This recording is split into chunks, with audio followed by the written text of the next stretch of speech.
Hello, sweet love. I'm Samantha, if you're new around these parts, and I want to welcome all of you to my safe little corner of the internet. Now, this is my very first community connection Q&A. I don't know what to call it, but I put it out to you guys to ask any questions, and I would do a video responding to them. Maybe it's advice. I would love to eventually turn this into a monthly series where even if you have any like spooky stories, we could tell them as well. So I don't know, let's see where this goes. It is the winter solstice as I'm filming this in Australia, and it's cold and I feel very cozy.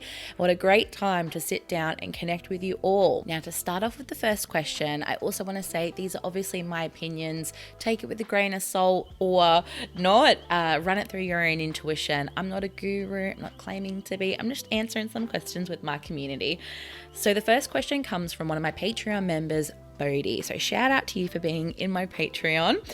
They ask, I'd love to know more about how you work with crystals, e.g. how do you set intentions, meditate with them, etc.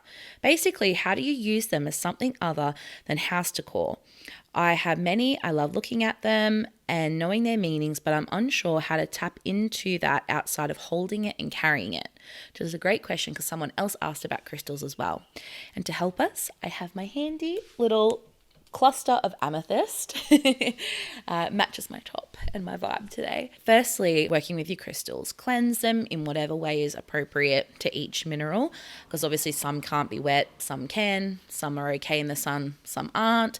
And then it's about, I would say, getting clear on your intention. Remembering the intention is just kind of like prayer in a way.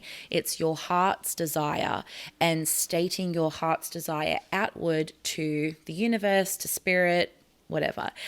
And I would reflect on the reason that you purchased the crystal and the mineral. The action of what you want the crystal to do will inform your intention.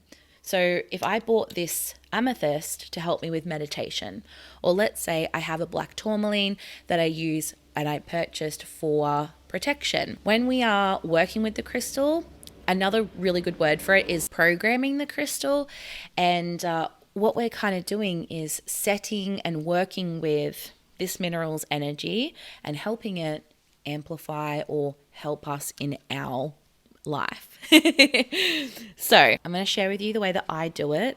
There's a million different ways to do it. I've gone to shamanic retreats where they told me to breathe on the crystal, blow your energy from your third eye down onto it. I've been taught how to do like lower world journeys to connect with like a crystal diva, like a goddess of a crystal. This is just how I do it. So there's obviously a plethora of different ways. So first is connecting with your own energy, getting into that sacred space, rubbing your hands together and kind of feeling the energy that you possess that comes through the portals in your hands. Remember, when you get trained to do any type of energy healing like Reiki and things like that, we are made aware of the healing ability that our hands have to like channel energy and be like portals of light. So put your hands together and feel your energy. It may feel like magnets. It may feel like it's pulling against. You may just feel that there is this like resistance or this kind of like glowing feeling between your hands. That to me is like your personal energy that you possess.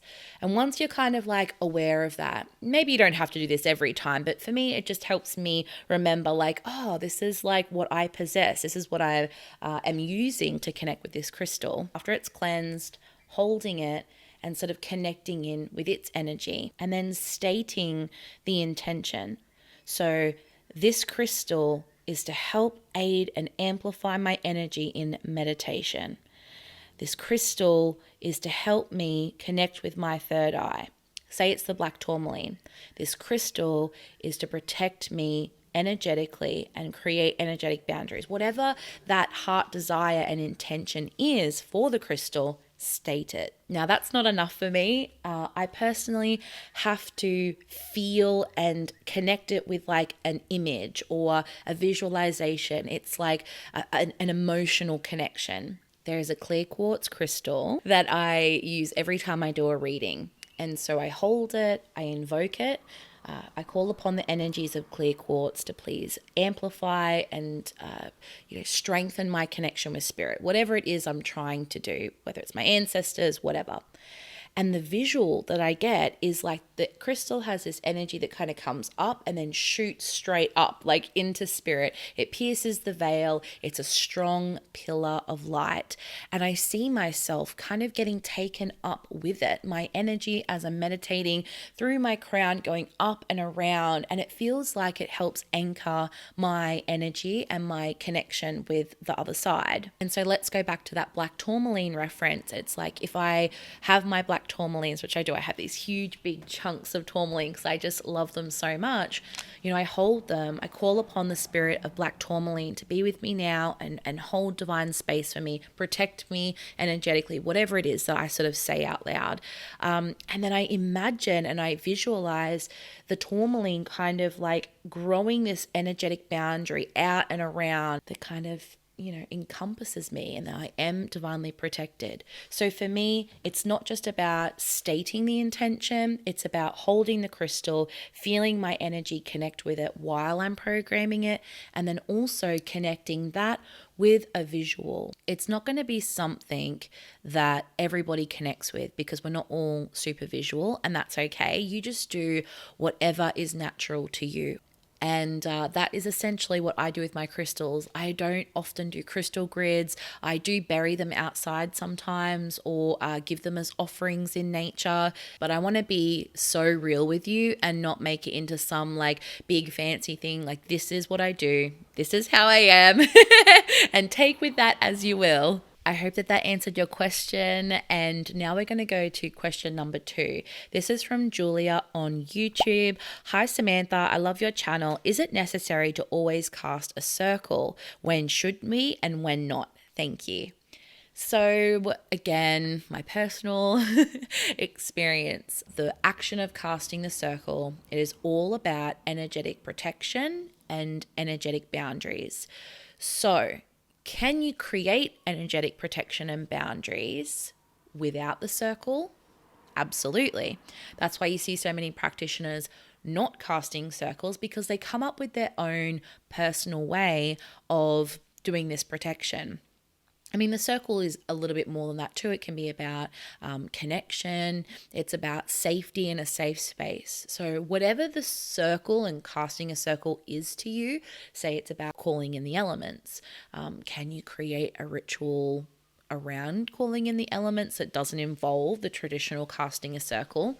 Absolutely. So I feel like it's one of those things to trust your intuition. If you're starting out in your practice and you don't know how to do protective work, you don't feel confident enough doing your protective work, or you get a sense of anxiety. Let's say you're doing channeling for the first time or doing some big rituals. Say you're calling in an energy or a deity for the first time.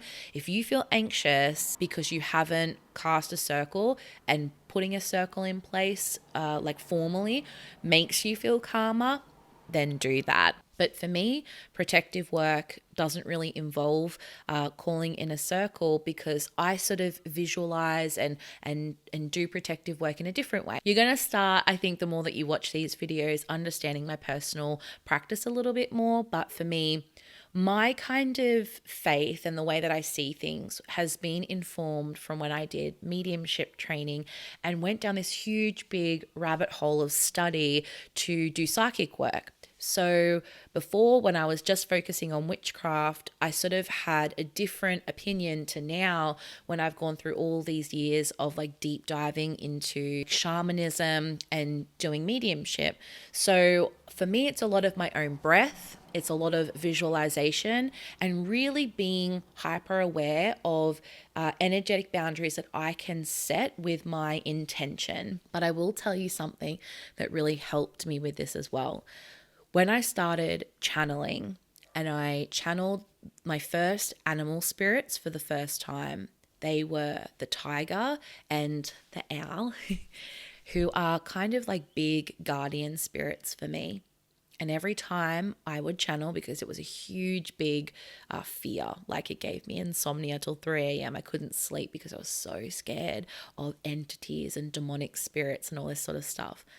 I would channel and visualize the tiger sitting behind me, protecting my back as I faced my altar. And I would see and visualize the owl flying above my head.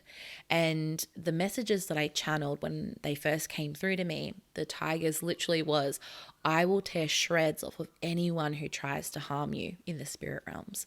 And the owl was, I will fiercely protect your crown. And that was my guides trying to get through to me and give me a visualization of Samantha, like, you are here to do this work. You have this connection, as we all do, for a reason, and fear is stopping you. Here are these guides that I can connect with as protectors. So when I'm in this state of doing ritual work or channeling or readings or whatever, I can visualize them and know that they've got my back and know that they've got my crown.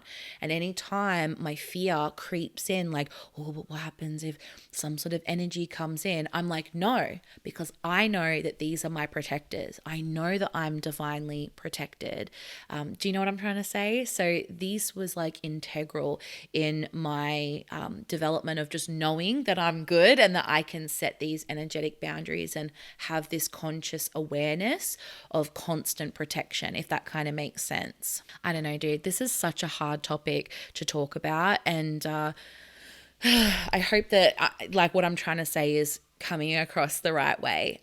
So my holy answer to you, I hope that you kind of see is cast a protection circle or put up your boundaries energetically when you're doing spiritual work. Because yes, absolutely, there can be some funky energy that turns around. And anytime that you get that fear, I think it's really important to know that you're protected and to stop yourself in that fear. Stop yourself when you start feeling anxious or worried, because negative energy often is like moth to the flame to fear.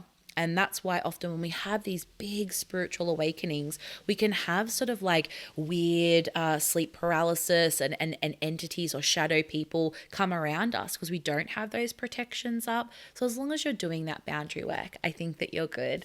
I hope this answered your question, okay? And let's get on to the next one. This next question is from another Samantha on YouTube. Hey Samantha, I'm about to be 27 and I've been into witchcraft since I was about 13, but actually practicing daily for the last 3 years. I keep it very hidden as I'm afraid of what others might think, but really don't like that part of myself. I want to be able to wear and say what I want when it comes to being a witch and not be scared of others' judgments. Any advice on living more authentically and being proud of my spirituality rather than making sure it's hidden? I feel like that is so valid of a fear of judgment and all of these things, because you have to remember 1950, there was laws still in England that you could be prosecuted and sent to jail for being a witch. You know, it's not that long ago that witchcraft was spoken about and still illegal, really. Yes, we've had many societal shifts, but there also can be like past life trauma and energies where you've been persecuted for your spirituality, your connection with nature. Just bring that awareness that sometimes our fear, yes, is of being judged now. Of course it is, that's reality. But there can be a soul link, some sort of like energy to the past that can also bring about this fear. One of the things that's really helped me in being authentic, like living my life out and hey, I'm a witch, is really telling myself like I am safe. I am living in 2023 and there's no, mob coming to get me. It is safe for me to be authentic. And I do understand that for some people it's not safe. There may be even people watching this video who are kind of, not able to tell their family because they're really religious or conservative. So I understand that sometimes it's not as easy as like, oh, just be authentic. But that is one of the things that has helped me, is sort of saying to myself, yeah, I am safe. I can be myself. I think if there's one thing that I can say that I would love for you to take away from this is there is no one on this planet that is like you. You watching this, whoever you are, wherever you are divinely unique. You are here to live your life and to make mistakes and to take challenges up and to live the full spectrum of being a human. And you are a divine spiritual being having this physical existence. The world needs you to shine your heart and your authentic energy out. People will align with you and you will draw people in the more that you are living authentically and speaking your truth and just being you. You will draw those people in who are like you. I had no one in my life that shared these sorts of beliefs, and the more that I kind of sent that energy out there, even if it was just dipping my pinky toe in and being like, oh, I'm into spiritual stuff, and I just radiated that energy out, and so people, were drawn in. One of the things I want to share with you was when I went away to a 5-day retreat with a big group of women, and because I'm a hairdresser, I tend to be very loud and fill space when there's awkward silences, because since I was 15 I've been conditioned and trained to do that, because I'm physically touching them. I'm all up in their personal space, touching their neck and their hair, and so my job is literally just to calm people down and to make everyone feel really comfortable. And I don't love attention. I'm not a center of attention kind of gal. I just am comfortable being loud, and I want everyone just to be super comfy. So if I see someone awkwardly having a I naturally want to fill in that or help the conversation. Anyway, so in spiritual circles though, there are a lot of people who are very calm and quiet and very serious. And then there's me, dressed with rainbow hair or bright purple, and I talk real loud and I'm like, hey girl, oh my God, it's very juxtaposition. It's very intense sometimes, and I feel insecure and I want to just kind of okay, Sam, you gotta chill out and rein it in, sister. And so on this 5-day retreat, there was this period where I was kind of getting quieter because I'm like, Sam, you need to shut the fuck up. Everyone else is able to just be quiet and just sit there, and you don't have to fill in the gaps all the time. I was really getting cranky at myself. And anyway, it resulted in me doing channeling that night, and I received this message from my guides no ma'am. And the guide that came forward was a lion, right? This big, ferocious Leo fiery lion. You have this fire. You have this Leo Venus. You are the lion. You are able to speak. You are you for a reason, Sam. Just because 10 people in a room are quiet, beautifully quiet, not that quiet is bad, but these people are them. They're being themselves. So you fucking be you. There's a reason why you are you. Okay? You be you. And I was like, yeah, I be me. Yeah. I was like, yeah, I am gonna. So the next day, I literally turned up in a rainbow jumpsuit, and everyone was like, oh my God, you're woo. And I was me, and I owned my fire, and that was a big lesson about no, you can take up space, you can own your fire. Don't you dare dim your flame because you're worried about what all these people are thinking of you. You are here, and you are you, and you be you. So I went to the bathroom, and I was like, okay, I'm going to muster up the courage, and I'm going to tell them about how I felt, that I don't want them to think that I'm doing this to be a center of attention person, and that I'm sometimes insecure that I am so loud and take up so much space with my voice. And it was so weird. As I came out, they were all kind of looking at me. Now, mind you, all these are my girlfriends. I love every single one of them. And they're all kind of looking at me, and I said to them oh, this is how I feel. And they're like, this is crazy. When you went to the bathroom, we all were saying, we wish that we could be so confident, that we wish that our shyness or, fear of judgment or fear of being, loud and out there, that fear wouldn't hold us back. And it was this I nearly cried, and I could almost cry now, honestly, this moment where I was I'm sitting here terrified that these people are judging me for being loud and too much and scared that they'd think that I'm trying to be an attention seeker. And they're sitting there looking at me thinking, I wish that I had the confidence to be that loud. I wish that I could not let my fear hold me back from doing that. And I think why it makes me emotional is because I would never want anyone to feel that type of fear, to fear being seen, and I've never really struggled with it, and it makes me so sad because I just think about how many people could be out like shining their light and their words and their wisdom, and they're holding themselves back because they're scared of what other people think.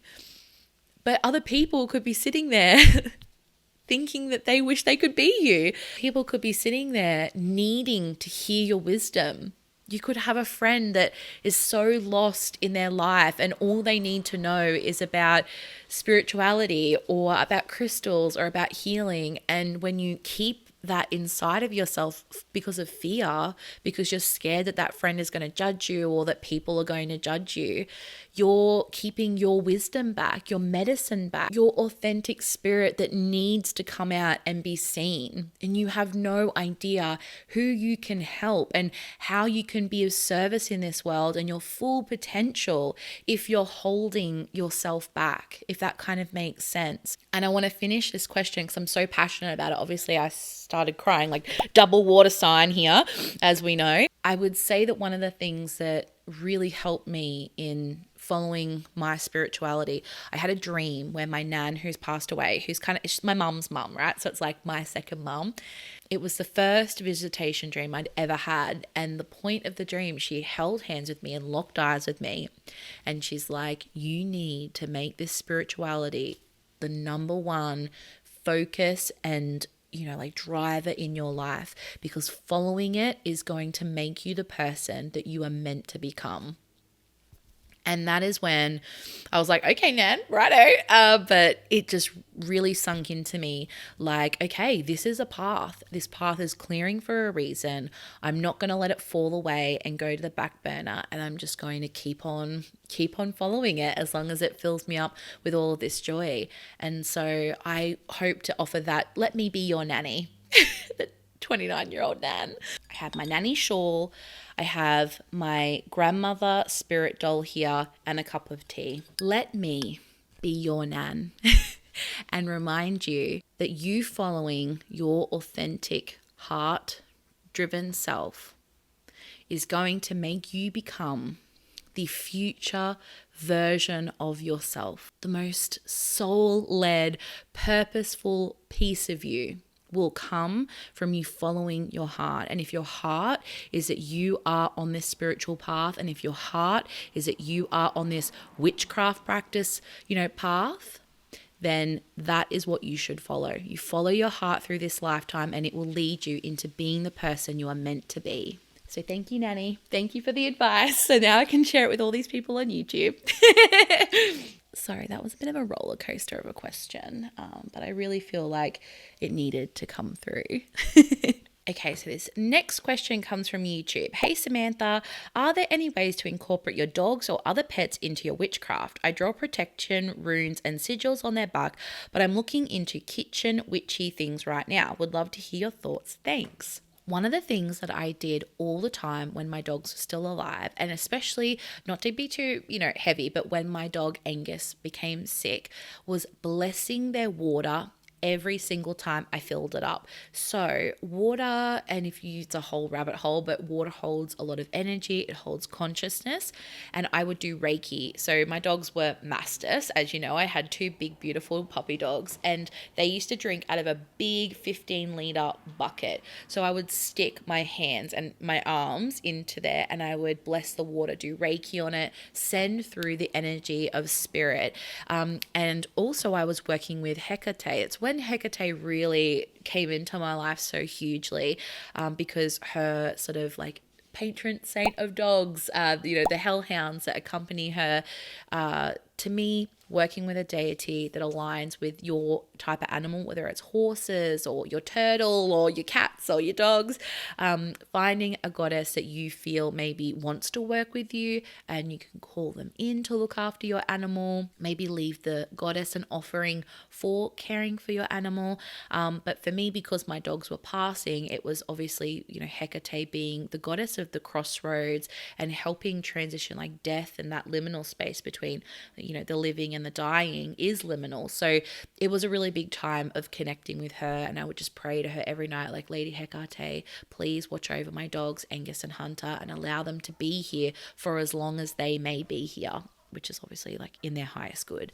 And what's so wild is I know that it worked because Angus was happy and healthy for a lot longer than he should have been. And we're talking months and months and months longer. And I really do think that was working with like energy healing and calling in as much love and just all of my love that I had to give to him, pouring it into that water and into his food, and just wrapping him up in my love for all of those years. And one of the things that I used to do every night when I would go to bed is sort of doing my protective work, but I would imagine from my heart space, this protective bubble kind of coming out, and it would like snap around me and then snap around Callum, and then the four walls of my house, which all of my cats are inside my house, and then my dogs would sleep outside, so it would go around them on the outside area, and then to the boundaries of my house. And it was like this big dome of protection, and I just felt that every night I was sending my love out and encapsulating my home and my animals in that love, and knowing that they're all safe and protected. So that's personally how I work with witchcraft and energy healing with my animals.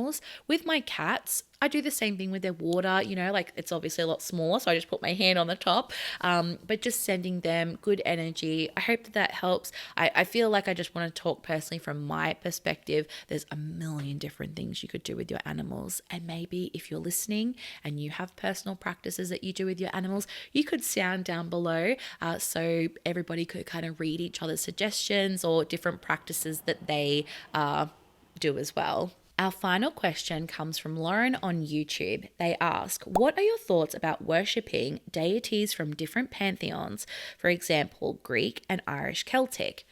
Such a good question. And I think that it's something I've been thinking of lately as well.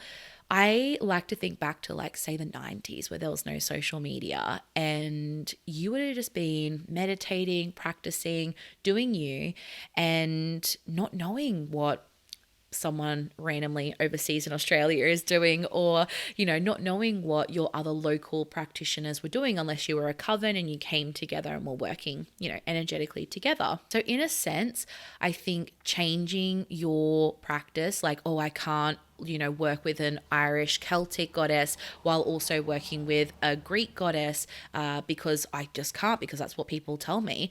It's like, if the goddesses are coming to you and they're giving you this name and this energy to work with, I believe that you should work with it. I don't think that you should say to the Great Spirit, like, no, I can't work with this Irish Celtic deity because I currently work with this ancient Greek one. I think that you should just follow your heart, because your connection with the Great Spirit, the universe, with the goddess is your connection. For me personally, I believe that there is this great creator, source, the universe, God, whatever you want to call it, and the pantheon of different goddesses and all the different things that we all talk about, like the Norse, the Celtic, the ancient Egyptian, are each culture's way of describing, and a face, like, it's like interchangeable faces of describing this energy. I believe that the goddesses and gods are aspects of humanity. We can feel anger and rage and wrath, and so there are gods and goddesses of anger and rage and wrath. But I personally feel that it is all interconnected with the one great spirit. So even though I talk about Hecate, work with her, and I call her name, and I love her symbols and the messages that she brings, I am more than happy to just say I work with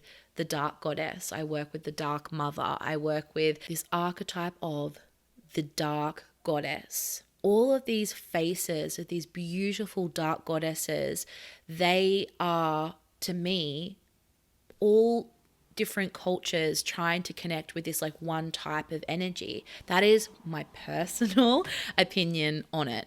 I mean, you have to remember that talking about God and the divine waged wars, you know? So it's like this is something that humanity has been struggling with for a very long time. In the comments of my Hecate video, I often get people like, you need to research this, and this, because Hecate actually comes from, you know, the ancient Egyptian, and this is what this is, and this is the real deal. This is what you need to look into her history.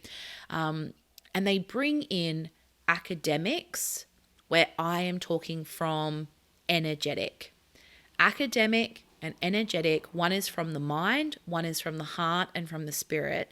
And I think that maybe that's where a lot of this comes from. There are people who have learned about the rich history of all of these things and are coming from it with this like, I know their history, I know all of this stuff about this goddess. But then you can talk to somebody who doesn't know any of that rich history, and through meditation and through dream work, they've been receiving these messages. It's like, do we really need to tell the universe and tell this spirit, I'm sorry, I actually can't receive any more messages from you until I go and learn all of your history, all of these like thousands and thousands of years ago mythology and the way that people used to work with you, and where you originally came from. Once I do that, and then I know everything about you, then I can start receiving these messages again. I personally don't think so. I see us humans as little like coconut heads. We're just we're just like so stupid in comparison to this like so enlightened energy, and we're just like grasping at life. And I really just try not to get too like hung up on what people tell me on the internet. I encourage you to as well, because sometimes we are like chronically online looking at all of these things. My personal opinion is if you are drawn to different faces of the divines, happen to be in different pantheons, you do you. I should just mention about cultural disrespect and cultural appropriation. So something I've had to dive into, being an Australian, and the fact that the First Nation people of Australia have been colonised, and really diving into the understanding of what it could possibly feel like to them with their language and their practices, to be punished and have that taken away from them, and then see people like me, a white Australian, wanting to learn their language or do those practices, that could be incredibly triggering for them. That has given me so much awareness when it comes to like navigating these spaces. And for some people, I know it's hard to navigate cultural appropriation. There are people who sling that term around, cultural appropriation, and it's not. Being respectful of other people's cultures. A good example in spirituality is Hinduism and Kali Ma. So the goddess Kali is one that many people are drawn to, and with good reason. She's an incredible, powerful deity to work with, and I personally have connected with her story and her energy. But Hinduism is a culture that is alive and well. It is practice, and I do think it is one of those things we kind of have to like tread respectfully, to not just cherry pick what we like about her, and how that could be seen by people who are practicing this religion, who she is not just something to be cherry picked out of their entire religion. And where I was going with this is I saw someone get a tattoo under their armpit of Kali, and she's like doing her face, and it was under her armpit. And people who are part of Hinduism are like, that is so disrespectful to place this goddess under your armpit, you know. And so it's things like that. Just because we like something of a culture, or we identify with it, or even we connect maybe with that spirit, I think we definitely have a responsibility to be aware of people of this culture or of this practice and make sure that we're being super, super respectful. And if somebody of that culture says to you, that's disrespect, you check yourself, you check your privilege and go, oh, wait, am I cherry picking this? Like, am I doing the right thing? And navigating that pathway with respect to the people of that place or of that culture, and just respecting their voices and their point of views. That's just like how I navigate this whole online space. So I hope that that answered your question. I know that it kind of like diverged into something else, but I did have another soul ask me about working with a deity that isn't a part of your ancestral lineage. So I thought that it would be good just to touch on that at the end, because it is pretty relevant in the day and space that we're in with online stuff. I hope that you have enjoyed my very first community Q&A. It was so much fun to read your questions and to answer. I want to make sure I let everybody know that my Patreon members get priority when it comes to Q&As in the future. So if you want your question answered, go and check out my Patreon. And while we're here, I want to give my members this month a shout out. Thank you all so much for being a part of my community. I'm so grateful for each and every one of you and all of the people who have been a part of it in the past as well. You guys are awesome and are helping me achieve my dreams. So thanks for being here. Next month in July, make sure you keep an eye out for the community Q&A for July post, and DM me your question or leave it in the comment section of that post, and I'll do another one. It was so much fun connecting with you, and a great way to spend the winter solstice talking with my community. So thanks for keeping me company on the winter solstice. Have a beautiful solstice wherever you are. If you're in the north and you're experiencing the summer portal of all of the light and the longest day of the year, or if you're like me in the southern hemisphere, having our darkest night of the year in the quiet and the cold. Remember, I have a video from maybe a couple of years ago now on both the summer and the winter solstice. So you can check those out if you want to be kept company and have a little chat around the solstice time. Sending you all many blessings on your journey. I love you all, and see you in the next video. Oh, by the way, I still have my Grimace pajamas on.